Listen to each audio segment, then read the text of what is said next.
ញ់ពីមាត់កាន់នៃដោយខ្លីពីងជនប្រងស្រីធំបងក្រុមគ្នាស្រឡាញ់ពីមាត់កាន់នៃដោយខ្លីពីងជនប្រងស្រីធំបងក្រុមគ្នាអ្វីមួយពេញចិត្តជាប់ស្អិតតែក្រុមពេលវេលាចង់នៅណែមកាយក្នុងក្រុមអាត្មាត្រូវការស្រឡាញ់បែងដងត្របាញ់មិនចង់ឃ្លាតឆ្ងាយមនុស្សក្រុមអាត្មាត្រូវការស្រឡាញ់បែងដងត្របាញ់មិនចង់ឃ្លាតឆ្ងាយស្រឡាញ់ពុកម៉ែពីក្បែរសំបាយស្រឡាញ់ឈប់ឆ្ងាយចិត្តបងយ៉ាងណាស្រឡាញ់ច្រើនណាស់ណាម្ចាំងជីវិតស្ដាប់ហើយរៀងគិននៅក្នុងអរ៉ា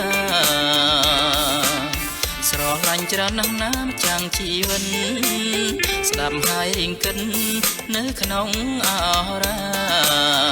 ស្រឡាញ់ញាតិមិត្តស្នេហ៍ស្និទ្ធគ្រួសារខំប្រឹងរក្សា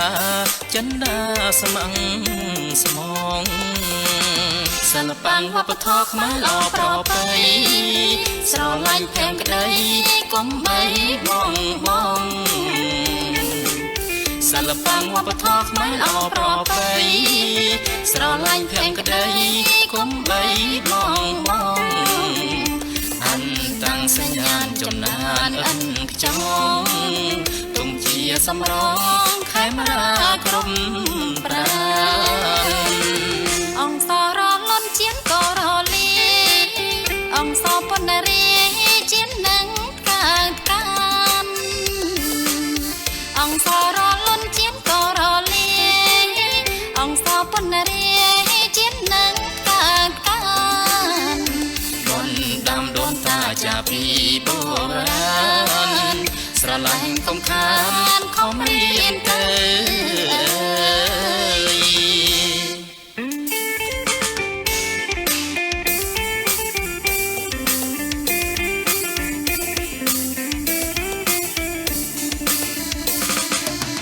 សិល្បៈវប្បធម៌ខ្មែរល្អប្រពៃស្រឡាញ់ភែងក្តីកុំបីបងបងសិល្បៈវប្បធម៌ខ្មែរល្អប្រពៃស្រឡាញ់ភែងក្តីកុំបីបងបងអនតាំងសញ្ញាណចំណានអិនខ្ចង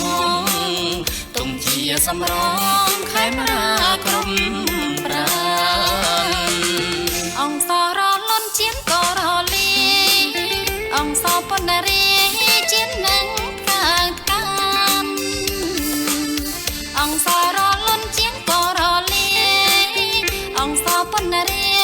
ជានឹងកើតកានបុណ្យដាំដូនតាចាពីបុរាណស្រឡាញ់ខំខា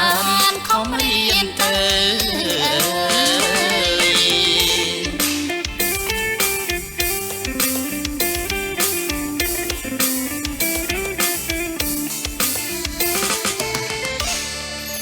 បាទសូមស្នូថាដៃមួយបាទបទចម្រៀងពីរោះអ្នកចម្រៀងក៏ល្អបាទប្រកបដោយអត្ថន័យគឺសេចក្តីស្រឡាញ់ទំនៀមទម្លាប់វប្បធម៌អក្សរសាស្ត្រនិងប្រពៃណីខ្មែររបស់ផងយើងបាទ